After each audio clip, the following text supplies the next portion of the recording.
As you know, the Colombian government and Latin America's oldest guerrilla movement, the FARC, the Revolutionary Armed Forces of Colombia, have been engaged in face-to-face peace talks since August 2012. They have concluded 4 partial agreements covering land, political participation, illegal drugs, and now, just last week, on victims or transitional justice. This latter issue has bogged down the talks for over a year. This is not surprising. Civil wars are brutal, and Colombia's is certainly no exception. Determining who should face justice for war crimes when the guns fall silent is probably the most difficult issue in any peace negotiation.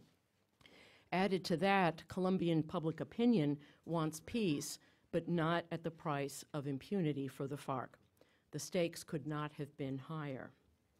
The United States has been deeply involved in Colombia since the advent of Plan Colombia in 1999, and Republicans and Democrats in Congress have provided close to $10 billion in assistance.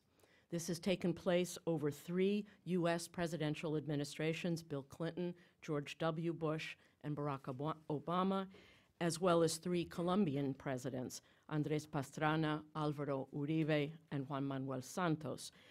All of these presidents have worked closely together to create the conditions on the ground that make a final peace agreement today more likely than ever. Last February, and at the request of President Santos, the Obama administration named Bernard Aronson as White House Special Envoy to the Colombian peace process. Since that time, Bernie has worked to forge consensus over the peace process among key actors in Colombia and in Washington.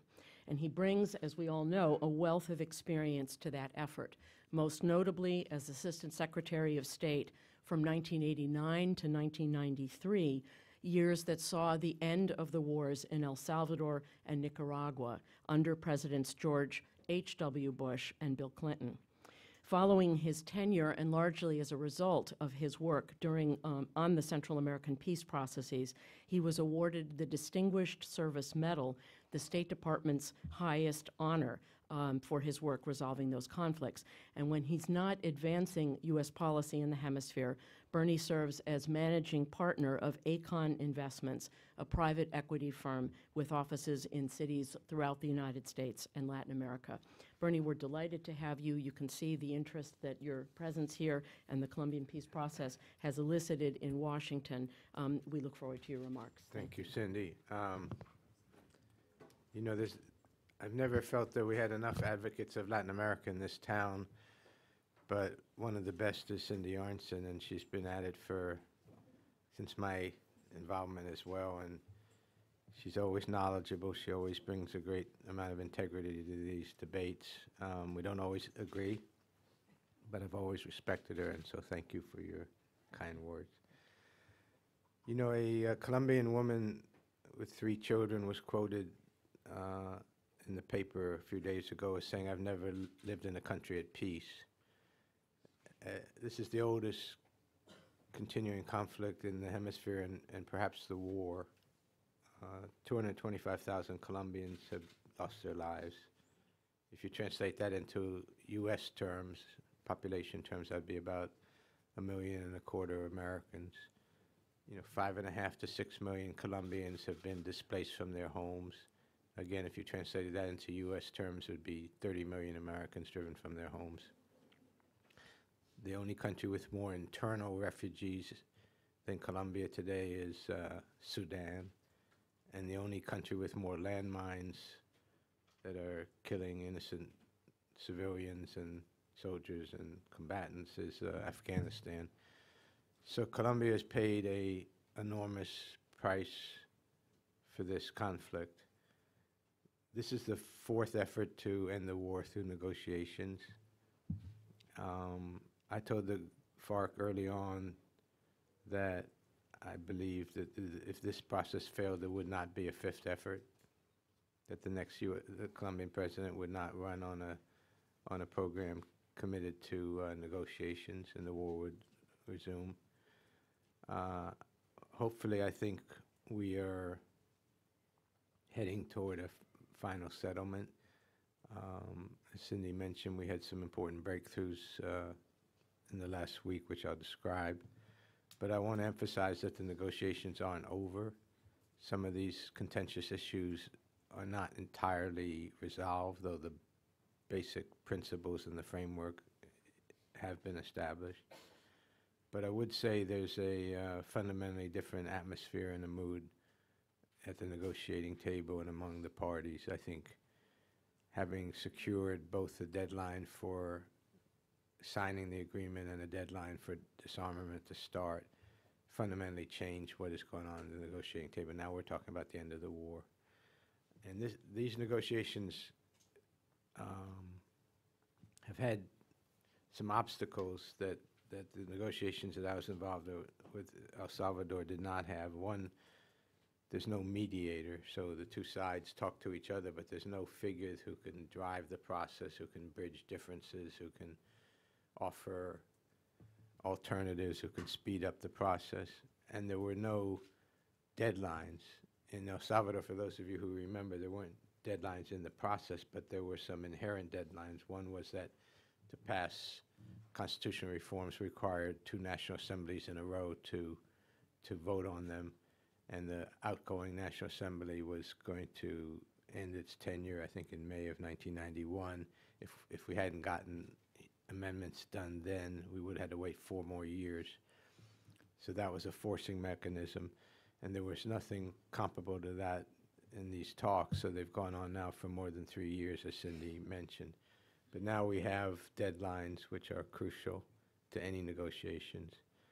I think I would say that the breakthroughs are not just on the transitional justice provision, but as important as those two dates that we secured from the FARC to end the war, which would be March 23rd, 2016, a little less than 6 months from now, and to begin 60 days thereafter in carrying out disarmament.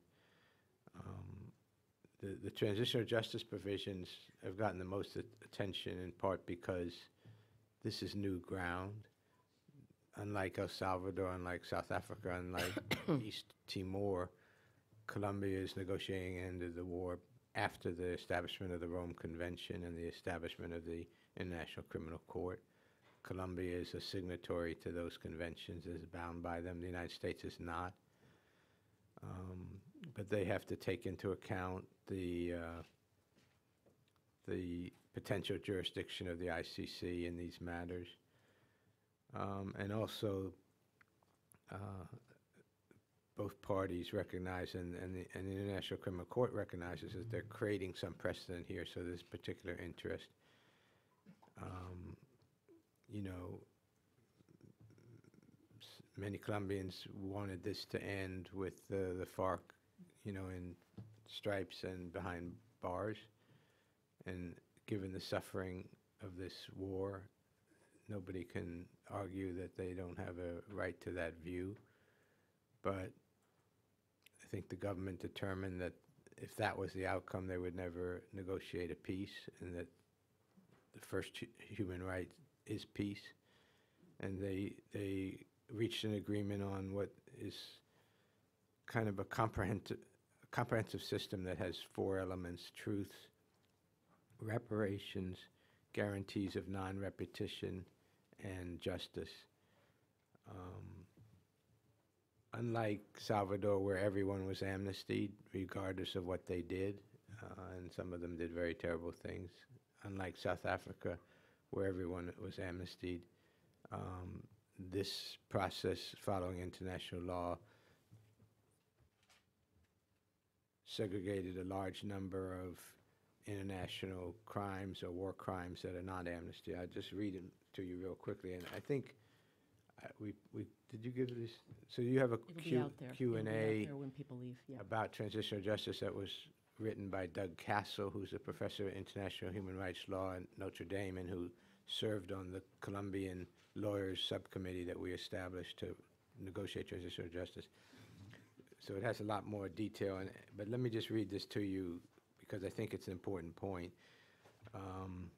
no amnesty for crimes against humanity, war crimes, genocide, serious international human rights crimes, such as extrajudicial executions, forced disappearances, which means kidnapping, and which the FARC has already acknowledged was their policy. Torture, sexual violence, forced displacements, taking civilian hostages, grave deprivations of liberty, which is another code word for kidnapping, recruiting or using child soldiers, or for similar crimes under Colombian law. What amnesty will be provided for is those soldiers who simply were part of the FARC and who fought in a rebellion against the state. But for those who committed any of these crimes, they have to appear before a special tribunal which will be created under the system. They have to acknowledge the full truth of the crimes that they committed. They have to take responsibility for them. And those acknowledgments and those statements taking responsibility will be subject to verification by this tribunal, which will have access to all of the investigations that the fiscal has done and that all the other criminal judicial bodies in Colombia have carried out. And if you are found not to have told the full truth, then you go to ordinary justice and you're subject up to 20 years.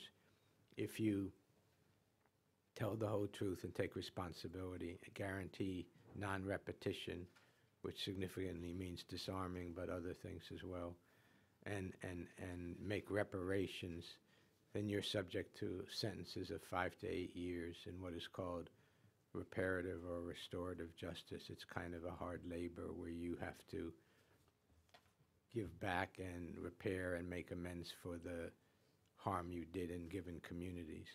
The victims, which have been central to this process from the beginning in a way that has never happened in a peace process, will be able to go before the tribunal and say, we don't think this sentence is tough enough, or this is not what they should be doing X, and the tribunal will take that heavily into account. For those who carry out those processes fully, acknowledge the truth, take responsibility, atone, make reparations to victims, accept their sentences, which will be carried out under some kind of third-party monitoring, they will not be, according to the government, they will not be extradited to the U.S. for crimes they committed up to the signing of the accords. Let me just make one point about extradition. Extradition is a process that countries all over the world exercise. The U.S. is certainly very active in this area, but it's a process that does not require reciprocity. If Colombia wants to extradite a U.S. national, the U.S. is not obligated to extradite that person, and the other way around is true as well. And we've had lots of cases with Mexico and some with Colombia and other nations where they decline to extradite, or we decline to extradite. There's no legal obligation when you get an extradition request that you carry it out. So that if this provision holds, and I think it will be a decision of the sovereign government of Colombia not to extradite these people in the interest of peace. That's a judgment that they have a right to make, and we respect their right to make it. I'll make one final point, and then we're going to do questions. Mm-hmm. Okay. You know, my hope, and I think the hope of most Colombians, is that this agreement is about more than just laying down of weapons, though that is crucial, more than just ending the war, but really starting a new chapter for Colombia. There's a significant component of the peace agreement that's all about opening up the interior of the country to government services, to security, to government presence, to education, to health, to providing titles to campesinos who work the land, helping them develop alternative crops, helping them develop access to markets, infrastructure. That's going to cost a lot of money. As usual, the Colombian government is stepping up and will do the lion's share, but it's very important that the international community also participate and support this effort. Because as most of you know who are familiar with the region, in many countries in Latin America, there's a huge gap between the cities and the interior. And the interior usually is remote and isolated and lacks a government presence. And then that's the vacuum in which the FARC operated for all these years. And so when the war is over, that gap still remains. And I think President Santos wants to create one Colombia, not two. And this is an opportunity to do so. I think it's also an opportunity to create accountability by the guerrillas that has never really been exacted in any previous peace process. There have been truth-telling, but there haven't been sentences and reparation. And people can quarrel with the severity of the sentences and the severity of the regime, and it's a legitimate debate. Ultimately, President Santos has made it clear that he's going to submit the entire agreement to a referendum, so Colombians will decide. What the United States has said is that it's up to Colombians to determine the terms under which they will end this long and brutal war. Our desire and our interest in what we would like to see is that they do so in conjunction with their international obligations. And I think that that's certainly the intent of the president. And I don't know if you followed, but the prosecutor at the ICC gave some preliminary, fairly encouraging remarks about the settlement, though she made it clear that she needs to see the details. The International Center for Transitional Justice, which is kind of the most specialized and focused NGO on this subject, was very supportive.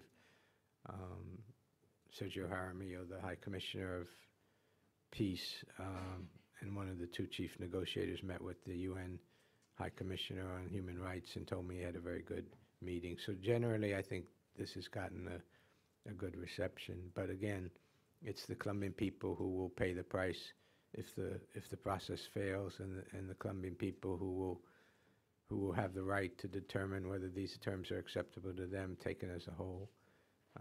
It's not up to Americans to make that judgment. You know, during the peace negotiations, a 7-year-old girl was killed after stepping on either a landmine or some unexploded ordnance.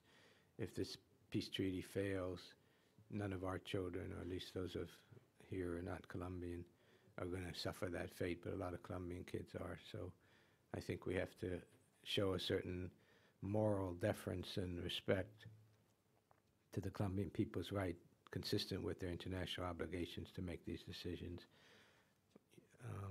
This process has been a roller coaster, and it will continue to be so.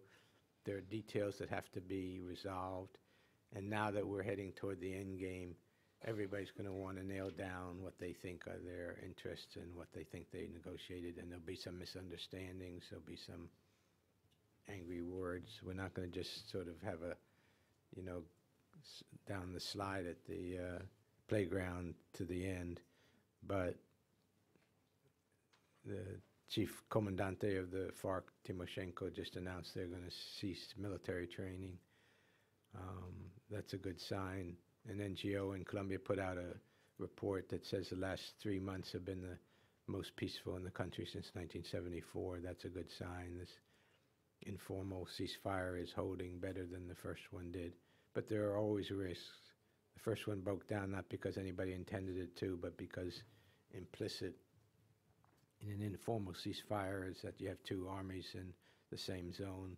The Colombian army and the police have an obligation to fight criminality even in a peace process, and they have to go into these regions. So there are always risks that bad things will happen, which is one of the reasons why the deadline is so important. But we're certainly in a much better place than we were 3 weeks ago. You know, I'm optimistic, but not Pollyannish about the outcome. But I think this is the fourth time I said that they've tried to make peace. I think this time they have a real chance to do so. So, you want to take questions? Could people just identify themselves so I know who they are? Absolutely. We'll take questions. We'll probably take 2 or 3 at a time, come back to Bernie, and we will ask you to wait for a microphone, but also to identify yourself. Let's start with this gentleman in the yellow shirt here in the back. Hello, my name is Keith Battles, and I'm the USAID Colombia Desk Officer. And I've been following this, obviously, because it's part of my job responsibilities. But I'm just curious, in the negotiations, sir, what kind of discussion has been taking place at the table regarding the disproportionate impact on Afro-Colombian and indigenous people in the rural areas where the FARC and Colombian military have had engagements? Right. That's been a very significant focus of the talks, not just Afro-Colombians, but indigenous people, women who've been subject to various kinds of sexual crimes. And that's referenced throughout the agreement as an area that needs special attention, including in the justice section. As you probably know, during the course of the talks, 60 different victims have actually come to the table and addressed the parties, a number of whom were members of the Afro-Colombian community. I've met with various representatives of that community as well. And they're disproportionately the victims, and they need to be disproportionately the recipients of both justice and assistance. I think that's the government's attention, but, you know, we have to make sure that there are resources and the will and the mechanisms to carry that out. Okay, sure. Okay, Jose, you're counting it down here. It's actually easy, just take one at a time. One at a time, sure. Thank you. Thank you, Cynthia and Bernie, for taking the time to come here this morning. I wanted to ask you about the referendum. Can you identify Oh, yourself I'm sorry, just for I'm the sorry. purposes? We all Yes. know you, Jose, but go ahead. Yeah. I'm Jose Cardenas, consultant with Vision Americas here in Washington. Bernie, on the referendum, fast forwarding to that issue, there were some recent comments attributed to President Santos raising the question of whether Right. that would actually happen in the way that we all expected it to happen. What is your take on the current situation regarding the referendum? Right. I just saw President Santos last night, and we talked about that subject because it was brought up when I went to meet with the staff of the Senate Foreign Relations Committee.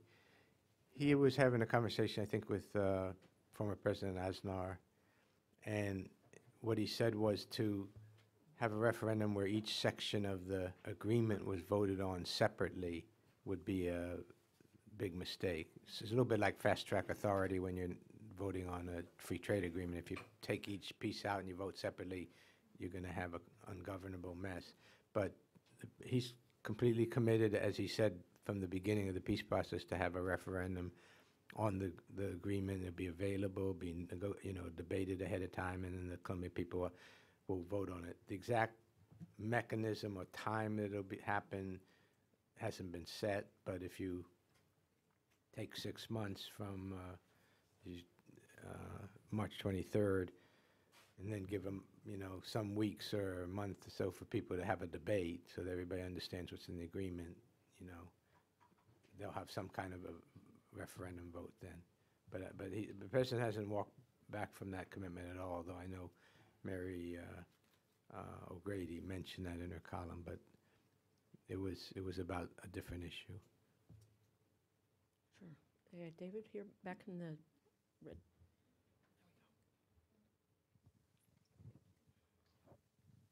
David Crocker, University of Maryland. In relation to the referendum, the larger issues of not just peace, but changes in transformation of the society, what do you expect to happen? What would you like to see happen with respect to a more inclusive and deeper kind of democracy? Often transitional justice is viewed as a transition to democracy or a better democracy. Do you see this as something that could and should happen? Well, I think it's not what I think, it's what Colombian people think, and that's certainly the intent of the agreement to date. As I mentioned, one of the earliest areas that they reached agreement on is a commitment to fundamentally open up the interior to government services and to much greater economic opportunity. Secondly, the FARC rightly says that they have legitimate security concerns once they disarm.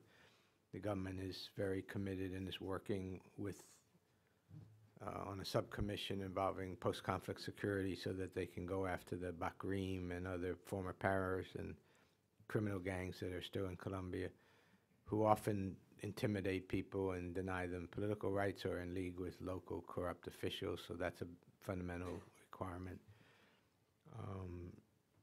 The FARC will, if they carry out all their obligations of disarming and justice and sanctions and the like, will be able to constitute themselves into a lawful political party.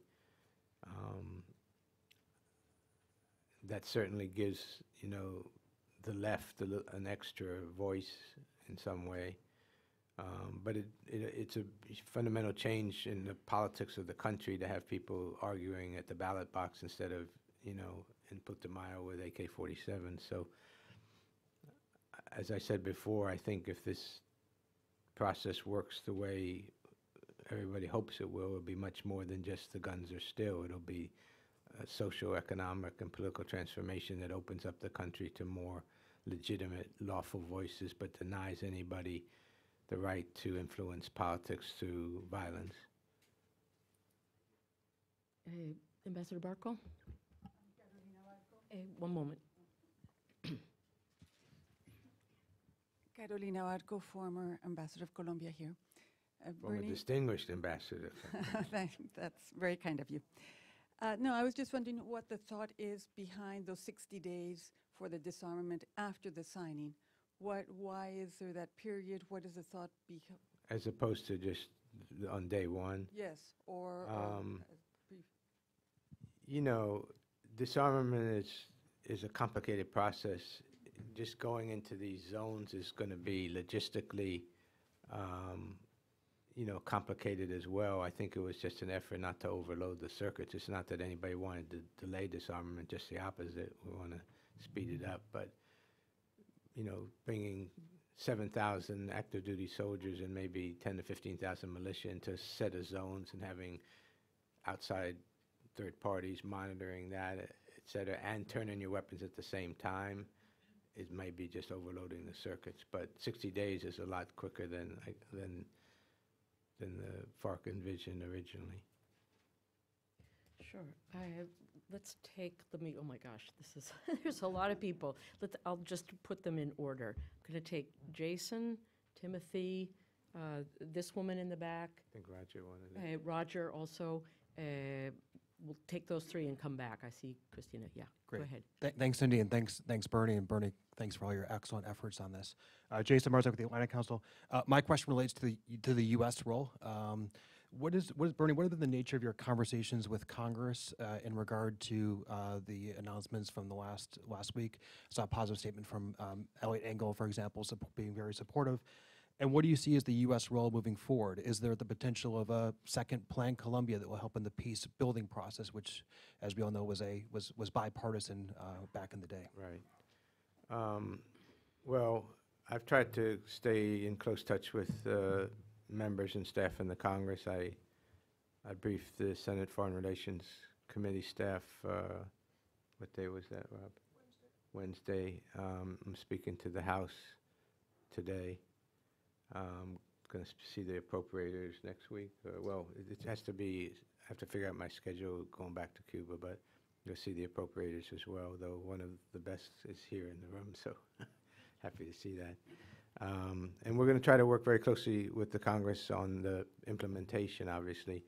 You know, you made the point, I think it's really worth reiterating that at a time when we all despair that bipartisanship is waning and we can't get anything done and whatever, you know, Colombia is a huge U.S. It's first a Colombian success story, the way they've prevented the FARC from winning through military means, but it's also a U.S. success story and a bipartisan one, and that consensus has prevailed.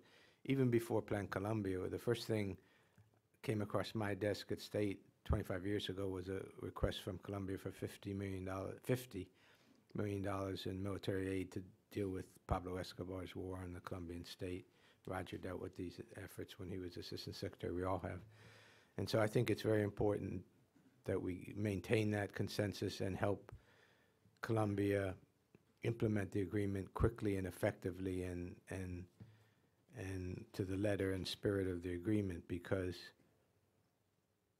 it all sounds good on a piece of paper, but then making it happen on the ground and meeting these commitments and demobilizing all of these combatants in a way that doesn't just, you know, hand over your rifle and goodbye and good luck and find a job in society. Colombia has developed very sophisticated demobilization institutions, but that takes resources and training. So I think as far as the administration is concerned, Secretary Kerry made it clear that the United States wants to be supportive in the implementation as well. Colombia's been our largest recipient of military and economic aid, except for Israel and Egypt, for a long time. I'm not going to speak to numbers, but I know that the administration wants to stand close by as a strong partner to Colombia as they try to implement the agreement. Okay, we'll take Timothy. I had somebody here in the back, and we'll come back to Roger and then Christina.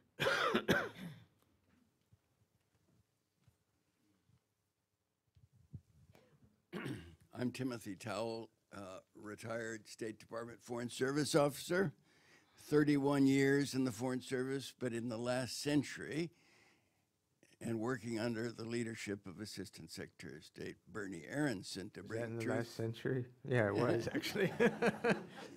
To bring democracy, freedom, and truth, goodness, and beauty to this wonderful hemisphere, I think.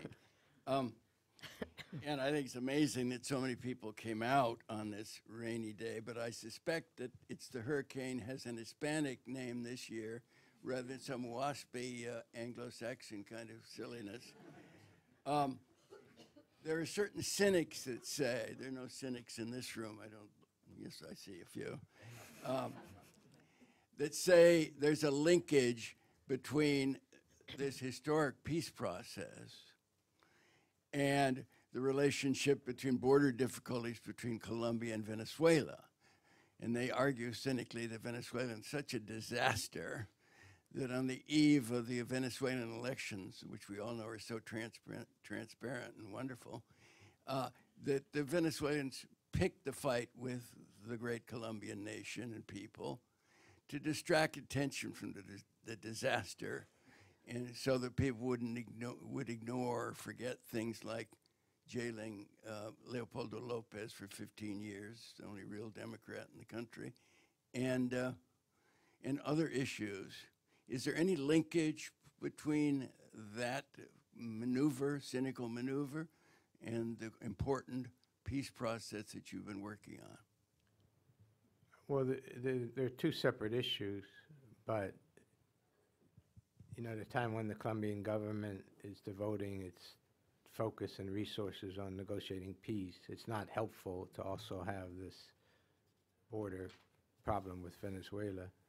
Certainly Colombia didn't seek this confrontation, is not responsible for it.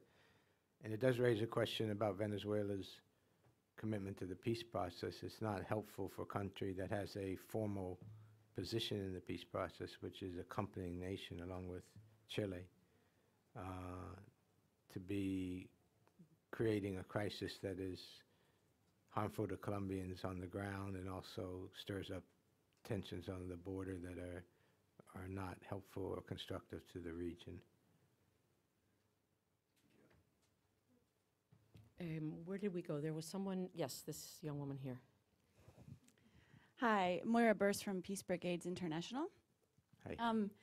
And my question, well, actually, first I wanted to say, I think that the question and answer document, the FAQ document that you mentioned from Douglas Castle, I did not see it on the table. So if that It'll could be be there. emailed, It's there or- when you okay, when you perfect. leave. Thank you. But my substantive question is, you know, Colombia is a place still to this day in which, you know, human rights defenders, victims, and their advocates, community leaders, you know, Afro-Colombian indigenous community leaders, are threatened and attacked and sometimes even killed for their work in fighting to end impunity and seeking justice, seeking land rights and other issues. And so I wonder, you know, that's a context that could really have you know, potential danger for the successful implementation of the peace accord.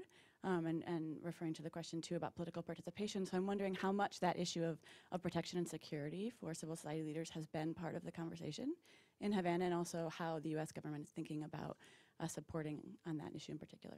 Thanks. What was the last? Oh, and how the U.S. government is thinking about supporting Colombia on that issue of protection and Right. security for Well, civil society. It's a very important concern. It's a real issue. Colombian government recognizes that, has gone to great lengths to try to deal with it, but there's still a lot more to be done. And it's a fundamental issue in the peace process, which is post-conflict security for all political actors, all lawful political actors. That includes, you know, the kind of people you're talking about, human rights activists, labor advocates, and others. And the parties have appointed a subcommission just to deal with that issue of post-conflict security, not just for the human rights activists, but for any political actors in the country. And on the FARC side, it's one of the members of the Secretariat. On the government side, it's headed by the former head of the police, General Naranjo. And I've talked at length with both sides about that, and I think they're looking at very serious steps to try to address it, but the proof will be in the pudding, obviously. That's another area where resources are needed and where support is needed. You know, some of the numbers have gotten better, but, you know, you never can say it's okay when people are being threatened as they are and when people are being assassinated, including some journalists still. So it's got to be dealt with. You know, I have to believe that if the FARC is completely disarmed, and hopefully the ELN as well before the process is over, and the government is able to focus more on the Bakrim and former paras and the like, that will help with that issue as well. But it's a sore that has to be, you know, attended to. We have Roger, Christina, and then this person in the back. We'll get to you. Thank you very much, Cynthia, for this opportunity. And Bernie, I have, at least in private, described you as the greatest Assistant Secretary for Western Hemisphere You Affairs. should do it in public. But I have to. I do have to admit that. That's very sweet of you. but- Roger Noriega, Oh, I'm sorry. a former fellow Assistant Secretary of State for Western I'm with Hemisphere. I'm a visiting fellow at the American Enterprise Institute. But by the way, the competition hasn't been that stiff, and I'll have to stipulate. No, I was just being totally facetious. Thank you. That's very generous of you. I'm not sure it's deserved, but Well, it is, and a lot of us were very pleased when you took on this task, when the Secretary chose you for this worthy undertaking to support our Colombian allies. For a lot of us, long-standing engagement on this has been because of the narco threat. And that's been the basis for a lot of the bipartisan support, not simply our best wishes for an important ally, but the impact that this has on U.S. security and really increasingly security in the region. And the FARC today is as much a narco problem, being the biggest producer of cocaine in the world and garnering upwards of $600 million a year for that its involvement in that illegal activity. I can understand why they gave on extradition and aerial spraying, but you've now seen a 40% in 2014, a 40% increase in coca production. Right. Did the FARC acknowledge its involvement in narco trafficking, and whether or not they did that, what happens? What assurances do you have that the Colombian government will hold them accountable if they stay engaged in that activity? Because if they have those resources, their ability to have political influence in the country will be particularly troubling for Colombians. It's a very important question, Roger, and you've sort of framed it, you know, correctly. Production has gone up a lot in the last couple of years. Seizures are also up. They've had record seizures. A lot of the production is, and this is something President Santos mentioned last night in his conversation with Secretary Kerry, a lot of the new production is in national preserves where they weren't spraying before. But there's no question that without spraying the whole problem is much harder to manage. The government just announced a new program which they're going to begin of crop substitution, manual eradication. And if you can make that work in the long run, that's a very good solution. But it's, as you know, because we've all been involved in it, it's time consuming, it requires security, it requires a lot of commitments of inputs and changing the rural economy. You know, I think on the positive side, getting the FARC out of the trafficking business is going to help in the short run. Going after the back ream in a very concerted way and not having the army having to fight the FARC and the back ream at the same time will help as well.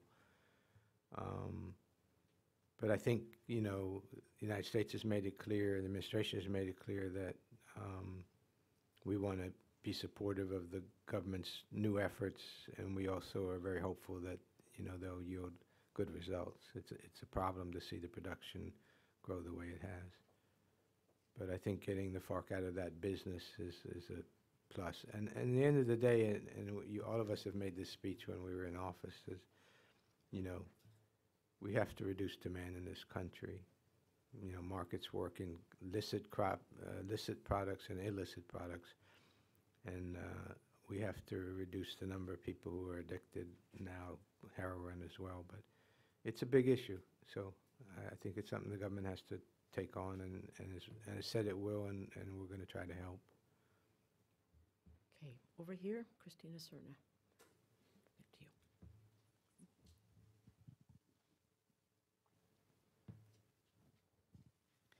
I'd also like to thank you both for this. My name is Christina Serna with Georgetown University Law School, previously with the Inter-American Commission on Human Rights. My interest is in the special tribunal and how this is envisaged to function. Will this be victim-driven? How will these individuals come before the tribunal? How will the tribunal decide if they're telling the truth or not? And how will they be transferred to, I understand it's ordinary justice if they don't tell the truth? And also, will members of the military be tried? Right, okay. Well, first of all, for both state actors, former financiers of paramilitarism and the FARC, there's a huge incentive for them to appear before the tribunal, because if they don't, they go to ordinary justice and they face 20 years in hard time prison. So in terms of incentives, there are strong incentives for them to do that. Any victim can go before the tribunal and present evidence, you know, and ask for an investigation if somebody doesn't come forward on their own. And as I said earlier, the victims will be able to go before the tribunal and comment on the sentences and opine whether they think the sentences are appropriate or need to be strengthened or changed in some way. The military, as I said, as a state actor, will go before the tribunal as well. They may choose to serve their sentences differently than the FARC for a variety of reasons. One, their own dignity. I don't think they want to do the same thing the FARC is doing. And secondly, they may want security from the ICC in the future, and they may feel that if they do more traditional jail time, that would immunize them. But that's their decision. It's not a requirement. Did I leave anything out? Is that composition of the tribunal? Yeah, I think, I can't remember now whether it's 9 members or not, but it's something like 6 Colombian jurists and potentially 3 international jurists, and the parties will choose these people. And there's an elaborate system of going back and forth and vetoes and the like, but they have to be people of, you know, integrity and nonpartisan and the like. So it's primarily victim-driven and not a prosecutor? Well, the fiscal and all the other investigatory bodies in Colombia will provide the fruits of all of their investigations to date to the tribunal. So the tribunal will have the benefit. They're not going to start de novo trying to figure out, you know, which FARC front did X, Y, or Z. We have this person in the back.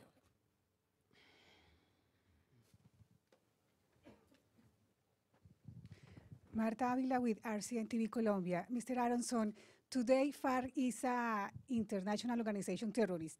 Is the U.S. government thinking to removing this group from the list? If the answer is yes, when? That issue hasn't been discussed at this time. It might be, but we have no specific plans to do that. But if and when it becomes an issue in the negotiations, you know, the government will look at that. There's no date, and it hasn't become an issue yet. Okay, let's see, I have June over here. Karina? Is there a microphone? Oh, there we go. Andres, thank you. June Beidel with the Congressional Research Service. This has been a wonderful presentation in terms of clarifying, and I just want to follow up on the tribunal question. Sure. Just so I'm clear, if somebody is convicted through the tribunal of a war crime like forced disappearance, would they potentially not serve any jail time? I just want to make sure I'm clear on that. Well, when you say convicted, you mean the person confesses and takes full responsibility? Yes. I believe they'll be sentenced to 5 to 8 years under the conditions that I described. So that's not strictly a traditional jail sentence, but it's the words in the agreement are effective restrictions on liberty, along with these reparative justice requirements. That's the punishment. Thank you for the clarification. Okay. And if they don't carry it out, they'll go back to criminal justice. Okay, we have this gentleman here. Thank you. Good morning. Casey Cagley from the International Republican Institute. Going back to this justice mechanism, quick question about the issue of reparations, which would be part of a settlement. If conceivably a FARC commander or individual is found, guilty and has cooperated in this process, are they individually responsible for reparations, or is that something that would be sort of corporately responsible in terms of the FARC being responsible for that, or has that been fleshed out? That's a good question. I don't think that level of detail has been determined, though I do think the FARC plans to make some of these confessions as an organization.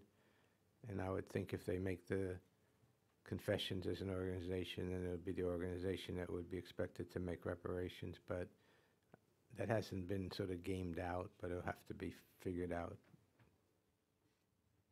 Okay, we have 2 questions down here. Paul Vakey and then Diana Negroponte, and then I see another hand in the middle on the opposite side, and there and back there. Okay, we'll get to you. Down, Karina, down here. Here we go. Didn't you have your hand up? Yeah. Paul Vakey, U.S. Department of Justice. Mr. Master, from your perspective, what impact did you see with respect to the Colombians' experience in the justice and peace process with paramilitaries, and how did that impact in terms of the terms and what they were doing in this peace process? I was not particularly involved in the justice and peace law involving the paramilitaries, so I'm not really probably the best person to give you an answer on that. I think clearly the sentences were chosen to be consistent because that somewhat passed muster with international organizations. I think my understanding is that the process had some real flaws in it, and it was very slow in processing paras. So I think they wanted to try to make this more efficient and move more quickly and not have cases lingering and for years and years and years. But again,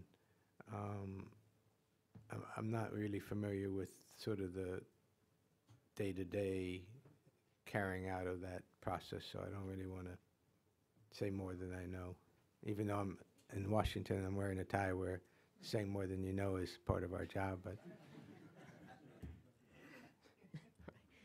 Diana Negroponte.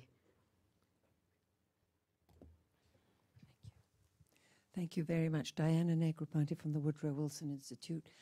What prospects of bringing the ELN into the process, and what limitations on FARC leadership from participation in the political system? The ELN and the government have been having private discussions for quite a long time. My understanding is they're pretty close to a framework to begin formal negotiations, but we've seen that movie before and it didn't happen. But I think there is a fair chance that they will start a process in a relatively short period of time with the ELN. And as far as the FARC participation in politics, you know, a significant part of the agreement, and one of the reasons the FARC is laying down their weapons and forsaking armed struggle, is that they want to become a lawful political party. So I think the government is trying to find ways to facilitate that and encourage that, not limit it. And secondly, if you deny the leadership any role in politics, you have to think about the consequences for the troops. You very much want the FARC leadership to bring the troops along in the process for all of them to disarm. There's some chances that, you know, fronts that are very active in trafficking and other illicit activities will just break off and become backream. So there's actually significant reasons why not denying political participation is in the interest of the peace process and the interest of the country. So I think they're going to try to encourage that and not create obstacles to that. Okay. I forget who's next. I think, yeah, there's a hand a little bit further back, and then we'll take you. Yeah, go ahead. David Loudon, I'm an independent policy analyst. Has the U.S. Negotiators or the Colombian government approached neighboring countries so as to ensure that everyone's in agreement not to offer any sanctuary for those that refuse to participate? I think those would be conversations that the Colombian government would have, not the U.S. government, but those are bilateral discussions if they were going to be had. But I think that the region is highly supportive of this peace process. I don't think any government is going to want to not only be the spoiler of the peace, but to be giving sanctuary any longer to armed, violent groups that have been repudiated and have committed to give up their weapons. You know, we went through that in Central America for a long time, but I don't think that that's a likely outcome. Okay, everybody's exhausted. Sure. This gentleman right here, right? You've answered all the questions. Thank you very much, and thanks for your presence here today and to the Wilson Center. Paul Miller, Lutheran World Relief. I think you aptly described the situation in some parts of the Colombian interior when you talked about cream and local corrupt officials. Yet much depends as the displaced return, as the victims' law and the land law be applied, even these temporary ceasefire, much depends on a convening and a fair-handed approach. So I guess my question to you is about the role of churches and civil society organizations, not just victims in terms of the transitional justice. What role for them in this complicated process for a sustainable peace, particularly in the Colombian countryside, where the government may not have the capacity or the will? I mean, I'm not speaking for the Colombian government in any way, but groups like that have been very active and done very good humanitarian work. That's going to be needed, you know, even more. And also to have a presence that protects former victims and vulnerable populations is very important. The church has played that role. The OAS has a very extensive program called MAP, with about 75 to 80 people in the country and about 15 different offices. So, you know, there's a potential for other international organizations to play roles like that, including the UN. The government has invited both the UN and Uruguay through its presidency of UNASUR to play a role in peacekeeping. So yes, those groups and other NGOs will be very vital to the success of this.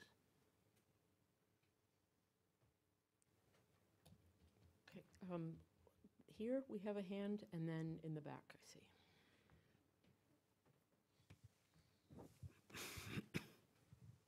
Hi, thank you very much. My name is Mariana Cardona, and I am an intern at the Latin America Working Group. So in the past week, the opposition has been very vocal about how they feel about this process. And I was wondering, what are your thoughts about the impact that the polarization in Colombian politics right now and the opposition can play in the agreements, and especially if President Santos actually holds the referendum? What do you think this big, I don't know, like the big amount of skeptics that there are in the country right now and the polarization can have on the implementation of the accords? Thank you. Yeah, that's a good question. I mean, you know, first and foremost, Colombia is a democracy, and it's a good thing that there are multiple voices, critics, supporters, doubters, enthusiasts. You know, President Uribe is the leader of the opposition. He's a well-respected figure in Colombia. He helped save his country during his presidency without question. He deserves great credit for that. You know, we've tried to play a role simply to bring the government and the opposition together to have a dialogue without in any way suggesting where that should end up, because I think it's better that you sit and talk and not just shout at each other. But, you know, that'll be part of the debate on the referendum. I think, you know, President Uribe has been very vocal about his concerns. I've talked to him quite a few times and listened to him. And those will be part of the, you know, the elements in which Colombians will debate whether they support or not the agreement. There's a fair amount of misinformation out there, so I think it'll be important for the government, once the agreement is finalized, to have a chance to educate the Colombian people, and I think President Santos is going to do a lot of that himself and through other means. But, you know, we have a robust debate here. Colombia has a robust debate there. That's a sign of a healthy democracy. There was another question on this side. Yeah, whoever's hand is up, I don't see it. I don't see who you are. Thank you. My name is Adriana Amat from CMI TV in Colombia. Just one question before I start making the real question. Can you answer in Spanish? It's better in English. But, okay. Yeah. Mr. Aronson, you said at the beginning of the conference that extradition treaty with the United States and Colombia has no reciprocity. Right. So what do you think about the decision of President Santos not to extradite guerrilla FARC members? That would be one question. And the second one, is the narco traffic going to be a delito no conexo? I don't know how to translate is it going to be what? No conexo, un delito no conexo, like a no related offense? Okay. In other words, not subject to the tribunals that have been Right. set up. On the Thank first you. question, you know, as I said before, extradition is a sovereign decision for the government of Colombia to make. We've had actually, probably of all the countries in the world, the most productive, fluid partnership with Colombia on extradition. And I think it's been useful for criminal justice. But if the government of Colombia, for its own reasons, in order to make peace, decides that a certain subgroup of their people will serve under transitional justice and not be extradited, that's the sovereign right of Colombia and the right of the president of Colombia, and we are not in a position to second-guess his right to exercise that. It's his decision. On narco trafficking, and I think some of these details have not been worked out, but my understanding is that anybody who profited from narco trafficking in any way will have to be, that will not be an amnestiable, whatever that word would be. Right. Can't be amnestied. How's that? There you go. Just last question, I don't want to take up your time. What will happen with Simón Trinidad? A lot of talks about that. Do you have an opinion on that? He's not a element in these negotiations. He's not a political prisoner. He was convicted of criminal activity in the U.S. for conspiracy to kidnap Americans. He was tried by a jury. he was sentenced. He's serving his sentence. So by no means he will be liberated. I can't imagine that he'll, you mean just freed or let out of prison? That's not going to happen. Thank you, sir. Okay. Let's see. I actually have a question following up on the extradition. There's been some comment, at least in the media, whether it's misinformation or not, that the FARC is concerned that President Santos perhaps would decide not to accede to a U.S. request to extradite FARC fighters, but there could be a change of government and a change of attitude, in the Colombian government vis-a-vis extradition. I was wondering if you could comment on how that's been. There's a precedent for that with one of the AUC leaders who was guaranteed non-extradition and then was extradited. So they have a legitimate concern. I think it's not something that the United States government is a factor in. It's really a question of whether President Santos and his government can devise a guarantee of non-extradition that will bind his successors, and I think they are working on that. Okay, let's take this person here in the back. How are we doing? Yeah. Thank you. Thank you first of all for your enlightening presentation. My name is Kiani Rats. I'm a student at the Free University of Brussels, and I was wondering whether there's a part of the agreement that focuses on the reintegration of FARC members into Colombian society and how this what this integration would look like. Thank you. Well, there's definitely a focus on reintegration and demobilization. It doesn't spell out all the details. You go to this building and you spend 120 days there, and this is what happens. But the government has an ongoing process where they've been demobilizing FARC combatants for years. And in fact, I think one of the reasons among many that the FARC is negotiating peace is that they're losing cadre, and these demobilization processes have been part of that on behalf of the government.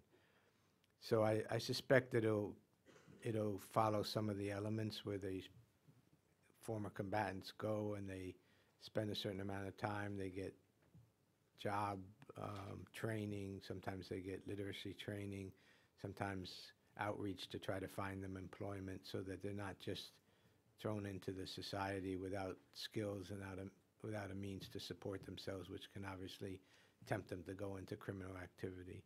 So I think there's a pretty well institutionalized process. Whether they add to that in this process, I can't say. Perhaps they will, but the Colombian government is pretty good at this, and have been doing it for a number of years through multiple administrations. Okay, Luis down here.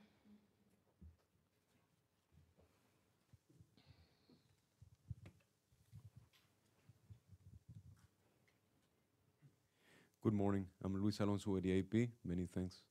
I would like to ask you about what you said earlier, that in this last phase of the negotiations, many wrong things can happen. If you could please tell us a little bit about the challenges, that the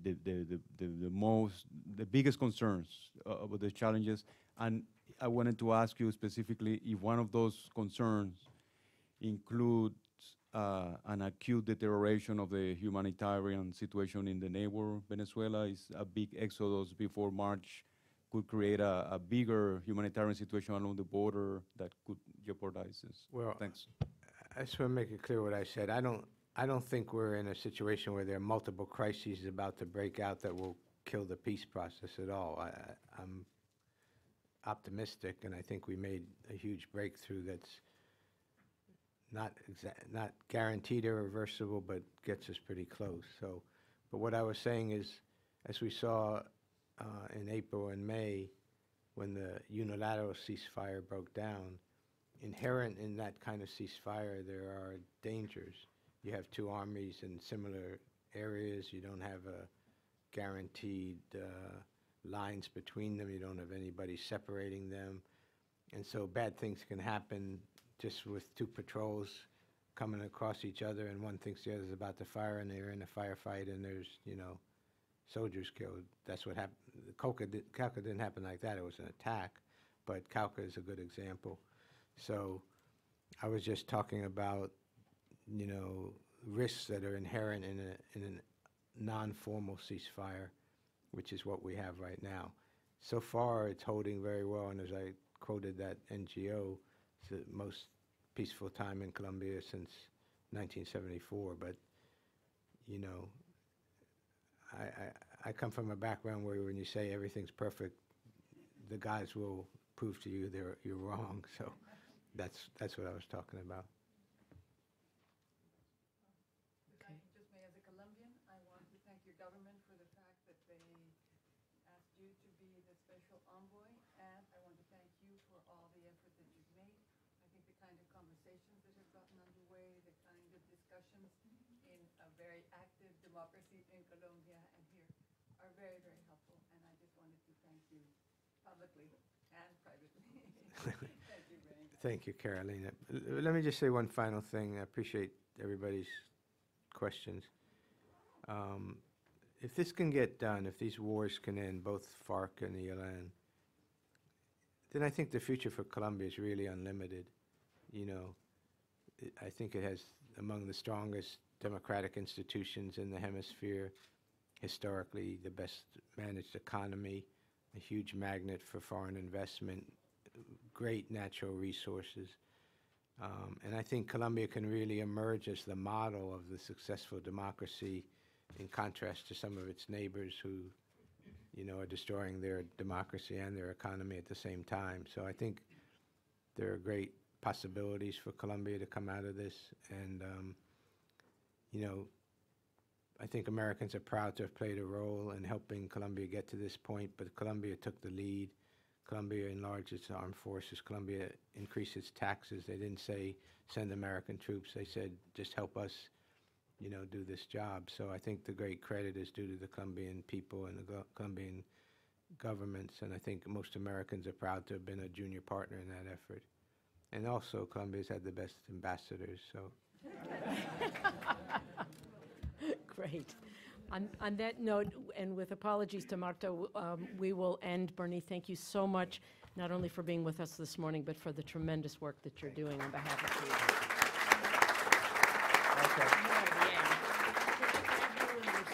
for 5-10 minutes, just for a quick interview. How are you doing on time? I would like to, is it 5 or is it? It'll be